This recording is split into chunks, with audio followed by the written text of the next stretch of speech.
मौरितानिया से स्पेन जाने वाली गैर मुल्की तारकीन वतन की एक और कश्ती डूब गई। कश्ती में 66 पाकिस्तानियों समेत 86 गैर मुल्की तारकीन वतन सवार थे।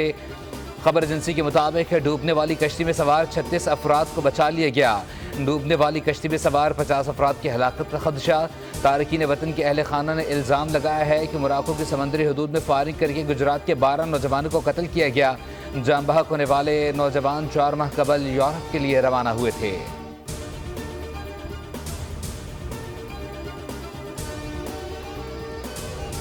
और अपोजिशन अपने मैंडेट वापसी के मुतालबे से दस्तबरदार हो गई। उन्होंने अपने मुतालबात में मैंडेट वापसी का मुतालबा शामिल नहीं किया। राना सना और इरफान सिद्दीकी की प्रेस कॉन्फ्रेंस। राना सना बोले, हुकूमती मौक़िफ़ के लिए वज़ीर-ए-आज़म ने कमेटी तश्कील दे दी। कमेटी जायज़ा लेकर जवाब देगी। PTI ने किसी मुकदमे की FIR या किसी कारकुन का नाम भी नहीं दिया। इरफान सिद्दीकी ने कहा, PTI के मुतालबात कम और हुकूमत के खिलाफ चार्जशीट ज़्यादा है।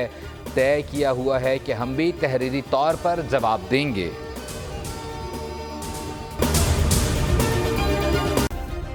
सब्सक्राइब करें और बेल दबाएं ताकि कोई खबर रह न जाए।